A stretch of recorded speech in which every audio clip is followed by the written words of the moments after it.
ಲಕ್ಷಾಂತರ ಭಕ್ತರು ತಮ್ಮ ಪಾಪಗಳನ್ನ ಕಳೆದುಕೊಳ್ಳಕ್ಕೆ ಅಂತ ಹೇಳಿ ಕಾಶಿ ರಾಮೇಶ್ವರಕ್ಕೆಲ್ಲ ಹೋಗ್ತಾರೆ. ಆದರೆ ಕರ್ನಾಟಕದಲ್ಲೇ ಇರುವಂತಹ ಕಲಬುರಗಿ ಜಿಲ್ಲೆಯಲ್ಲಿರುವಂತಹ ಈ ಭೀಮಾ ಅಮರ್ಜ ಸಂಗಮ ಏನಿದೆ, ಇದು ಅತ್ಯಂತ ಪುಣ್ಯಕ್ಷೇತ್ರ ಅನ್ನೋದು ಭಕ್ತರ ಒಂದು ಮನದಾಳದ ಮಾತು. ಅಷ್ಟೇ ಅಲ್ಲದೆ ಇದು ಸಾಕಷ್ಟು ಚರಿತ್ರೆಯನ್ನು ಕೂಡ ಹೊಂದಿರುವಂಥದ್ದು. ಈಗಾಗಲೇ ನಾವು ಇದೇ ಪುಣ್ಯಕ್ಷೇತ್ರದಲ್ಲಿರುವಂಥದ್ದು ಏನು ಕಳೆದ 15 ದಿನಗಳಿಂದ ಇದೇ ಪರಿಸ್ಥಿತಿಯಲ್ಲಿ ಈ ಪುಣ್ಯಕ್ಷೇತ್ರ ಇರುವಂಥದ್ದು. ಸಂಪೂರ್ಣವಾಗಿ ಏನು ಜಲಾವೃತಗೊಂಡಿರುವಂತಹ ದೇವಸ್ಥಾನ ಇದಾಗಿರುವಂಥದ್ದು. ಇಲ್ಲಿ ಪ್ರತಿದಿನವೂ ಕೂಡ ಏನು ಪೂಜಾ ಪುನಸ್ಕಾರ ಕಾರ್ಯಕ್ರಮಗಳಂತೂ ನಡೀತಿರುತ್ತೆ. ಅಷ್ಟೇ ಅಲ್ಲದೆ ಏನು ಇದೇ ಒಂದು ಸ್ಥಳದಲ್ಲಿ ಭೀಮಾ ಹಾಗೂ ಅಮರ್ಜಾ ನದಿಗಳು ಸಂಗಮವಾಗುವಂತ ಸ್ಥಳ ಇದಾಗಿರುವಂಥದ್ದು. ಈಗ ನಾವು ದೃಶ್ಯಗಳಲ್ಲಿ ನೋಡ್ತಾ ಇರ್ಬೋದು ಯಾವ ರೀತಿಯಾಗಿ ಎರಡೂ ನದಿಗಳ ಸಂಗಮದಿಂದ ನೀರಿನ ಫೋರ್ಸ್ ಎಷ್ಟರ ಮಟ್ಟಿಗೆ ಇದೆ ಅಂತ ನೋಡ್ತಾ ಇರ್ಬೋದು. ಒಂದು ದೊಡ್ಡ ಮರವು ಕೂಡ ಏನು ಕಂಠದಷ್ಟು ಮುಳುಗಿರುವಂತಹ ಒಂದು ದೃಶ್ಯಗಳನ್ನ ನಾವು ನೋಡ್ತಾ ಇರ್ಬೋದು. ಇದೇ ಸ್ಥಳದಲ್ಲಿ ಭೀಮಾ ನದಿ ಹಾಗೂ ಅಮರ್ಜಾ ನದಿ ಎರಡೂ ಕೂಡ ಸಂಗಮವಾಗುವಂಥದ್ದು. ಇದೇ ಸ್ಥಳದಲ್ಲಿ ಏನು ಭಕ್ತರು ತಮ್ಮ ಪುಣ್ಯ ಸ್ನಾನವನ್ನ ಮಾಡಿಕೊಂಡು ತಮ್ಮ ಪಾಪಗಳನ್ನ ಕಳೆದುಕೊಳ್ಳುವಂತಹ ಒಂದು ಪವಿತ್ರ ಸ್ಥಳ ಇದಾಗಿರುವಂಥದ್ದು.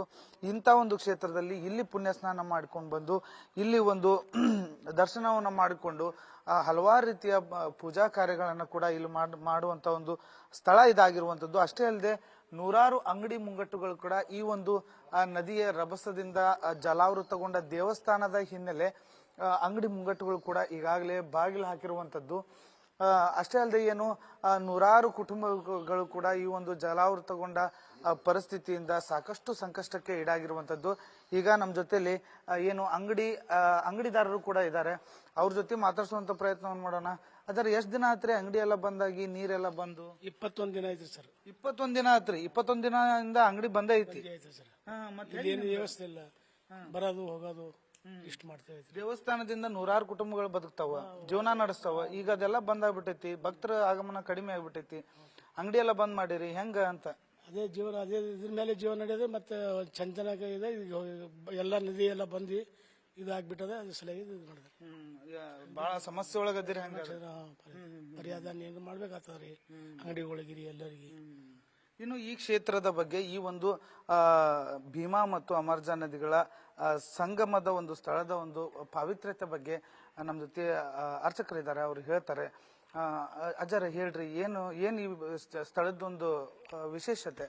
ಅವದುಂಬರ ಕಲ್ಪವೃಕ್ಷಸ್ಯ ಕಾಮಧೇನು ಸಂಗಮಃ ಚಿಂತಾಮಣಿ ಗುರುಪಾದೋ ದುರ್ಲಭೋ ಹುನತ್ರೇ ಕೃತೇ ಜನಾರ್ದನೋ ದೈವಸ್ತ್ರಯತಾಯಾಂ ರಘುನಂದನಃ ದ್ವಾಪಾರೇ ರಾಮಕೃಷ್ಣಸ್ಯ ಕಲವು ಶ್ರೀಪಾದವಲ್ಲಭ ಅಂತ ಹೇಳಿದ್ದಾರೆ.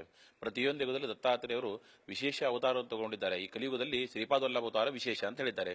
ಅದರಲ್ಲಿ ಈಗ ಅಣಗಾಪುರದಲ್ಲಿ ದತ್ತಾತ್ರೇಯ 2ನೇ ಅವತಾರ ನರಸಿಂಹಸರಸ್ವತಿಗಳು ಬಂದಿರುವಂತಹ ಸ್ಥಾನ. ಇಲ್ಲಿ ಭಕ್ತನ ಅವನ ಉದ್ಧಾರಕ್ಕಾಗಿ ಇಲ್ಲಿ ಒಣಗಿದ ಕಟ್ಟಿಗೆ ಕೊಟ್ಟು ಅದನ್ನು ಮರವಾಗಿ ಎಂದಾಗುತ್ತೆ, ಅವನಿಗೆ ಕುಷ್ಠ ಆಗಿರುತ್ತೆ. ಆ ಕುಷ್ಠ ನಿವಾರಣೆ ಸಲುವಾಗಿ ಒಂದು ಕಟ್ಟಿಗೆ ಕೊಟ್ಟರು, 7 ದಿವಸ ಉಪವಾಸವಾಗಿ ಅದಕ್ಕೆ ನೀರು ಹಾಕು, ಎಂದದು ಗಿಡ ಆಗುತ್ತೆ, ನಿನ್ನ ಮೈ ಮೇಲಿಂದ ಕುಷ್ಠ ಹೋಗುತ್ತೆ ಅಂತ ಹೇಳ್ತಾರೆ. ಹಾಗೆ ಅದೇ ರೀತಿ ಭಕ್ತಿಯಿಂದ ಇಟ್ಕೊಂಡು ಅವನಿಲ್ಲಿ ಗಿಡದ ನೆಟ್ಟು ದಿನ 7 ದಿವಸ ಉಪವಾಸ ಮಾಡಿ ನೀರು ಹಾಕ್ತಾನೆ. ಅದು ಗಿಡ ಎಂದಾಗುತ್ತೆ, ಅವನ ಮೈನೆಲ್ಲ ಕುಷ್ಠ ನಿವಾರಣೆ ಆಯಿತು. ಅದಕ್ಕಾಗಿ ಔದುಂಬರ, ಅಶ್ವತ್ಥ, ಆಮೇಲೆ ಹುಣಸೆ ಮರ, ವಟವೃಕ್ಷ ಮತ್ತು ಶಮಿ ವೃಕ್ಷ ಇವೆಲ್ಲ ಕಲ್ಪವೃಕ್ಷ ಅಂತ ಕರೀತಾರೆ. ಯಾವುದೇ ರೀತಿಯಾದಂತಹ ನಮ್ಮ ಮನೋಕಾಮನೆ ಶೀಘ್ರ ಫಲ ಆಗುತ್ತೆ. ಹಾಗಾಗಿ ಔದುಂಬರ ತೆಳಗಡೆ ಕೂತ್ಕೊಂಡಂತ ಏನು ಸ್ಥಳ, ಒಂದು ಸ್ನಾನಾದಿ ಆಗಲಿ ಅಥವಾ ಒಂದು ಪಾರಾಯಣ ಆಗಲಿ, ಜಪ ತಪ ಆಗಲಿ ಮಾಡಿದ್ರೆ 1000 ಪಟ್ಟು ಹೆಚ್ಚು ಫಲ ಅಂತ ಸಿಗುತ್ತೆ. ಅದರಲ್ಲಿ ಬಗ್ಗೆ ಏನು ನೀವು ಹೇಳಿದ್ರಿ, ಇದೇ ಗಿಡ? ಇದೇ ಗಿಡ ಇದೆ. 800 ವರ್ಷದ ಇತಿಹಾಸ ಇದೆ ಅದಕ್ಕೆ. ಗಿಡಕ್ಕೆ 800 ವರ್ಷ. 13ನೇ ಶತಮಾನದಲ್ಲಿ ದತ್ತಾತ್ರೇಯ ಮಹಾರಾಜರು ಇಲ್ಲಿ ವಾಸ್ತವ ಇದ್ದಾಗಿ ನಡೆಯುವಂತಹ ಸ್ಥಳ. ಇದೆಲ್ಲ ಗುರುಚರಿತ್ರೆಯಲ್ಲಿ ಉಲ್ಲೇಖವಾಗಿದೆ. ಅದೇ ಗುರುಚರಿತ್ರೆನೇ ಇಲ್ಲಿ ಎಲ್ಲರೂ ಭಕ್ತಾದಿಗಳು ಕುಟ್ಕೊಂಡು ಇದೇ ಸ್ಥಳದಲ್ಲಿ ಪಾರಾಯಣ ಮಾಡ್ತಾರೆ. ಈಗ ನೀರು ಬಂದಿರುವ ಕಾರಣ ಪಾರಾಯಣ ಕೂಡ ಈಗ ಬಂದಾಗಿದೆ.